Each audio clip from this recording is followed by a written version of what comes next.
Ukiachilia mbali show za wasanii, content creator ndio mtu ambaye anaweza akaingiza kipato kikubwa zaidi kwenye mtandao wa YouTube kuliko hata msanii. Nitakupatia sababu 4 ambazo zinafanya content creator awe kifua mbele kumzidi msanii. Sababu ya kwanza kabisa, muda wa kuupload. Msanii video zake huwezi ukatengeneza wimbo mpya kila siku ukaupload kila wiki tukaona video mpya, kwanza watu watakuchoka. Lakini advantage ya content creator, unaweza ukatengeneza video mpya kila siku. Kwa siku moja unaweza ukatengeneza hata video 3, 4, 5 ukazipost na zote zinaenda kupata viewers. Tofauti na msanii. Msanii lazima utoe wimbo, upromote, ipite miezi 2, miezi 3 ndipo uweze kufanyaje? Uje kutoa wimbo mwingine. Sasa hiyo miezi 2, miezi 3 kwa content creator anakuwa tayari ashafikisha video karibia 60.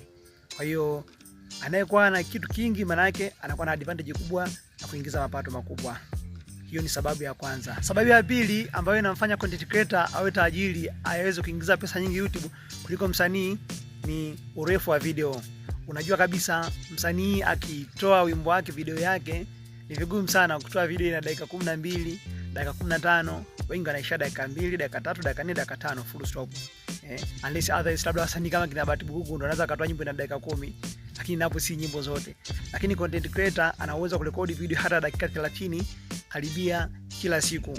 Kwa hiyo urefu wa video ya kupost YouTube unampatia advantage kubwa content creator, kwa sababu video YouTube inapokuwa ndefu zaidi ndipo YouTube wanapata chance ya kuadi matangazo mengi mle katikati. Tofauti na msanii akipost wimbo wake moja, kwa asilimia kubwa tangazo moja tu linakaa, kwa asilimia kubwa tangazo moja. Yaani labda wimbo una dakika 8 ndio anaweza kukaa matangazo mawili. Kwa hiyo sasa pata picha, wewe content creator amepita kwenye video yako matangazo 3, 4 na msanii amepita tangazo moja. Unadhani nani ana chance ya kuingiza kipato kikubwa kama sio wewe content creator? Sababu ya tatu tunasema ni gharama za uzalishaji. Wewe content creator kutengeneza video yako hauhitaji mambo mengi. Unachohitaji, unahitaji ring light au stand holder ya kushikilia simu yako au kamera yako. Content yako unakaa mbele ya kamera, unafanya simple editing, una-upload video yako. Lakini msanii hadi video yake kamilike ina gharama nyingi sana. Kwanza awalipe ma video queen, abadilishe location.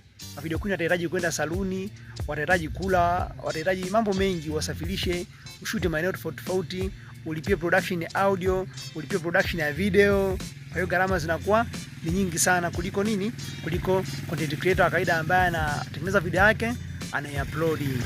Na sababu ya 4 na mwisho tunasema survival ya video. Msanii ndio maana unakuta kuna nyimbo zikipigwa leo, yani you don't care, ni kama zishachuja, zishapitwa na wakati. Ndio maana msanii anapambana kila siku atoe wimbo mpya, kwa sababu tayari zishapitwa na wakati. Mtu leo anaweza kaingia akaanza kusaja nyimbo zilizopigwa mwaka 2004, hata kama wapo basi ni moja tu, kwamba anaingia ile kwa ajili ya tunasema zilipendwa. Lakini content creator unaweza kutengeneza maudhui ambayo yakatazamwa kila itwapo leo. Chukulia mfano, umerekodi video ukielekeza labda jinsi ya kushona nguo.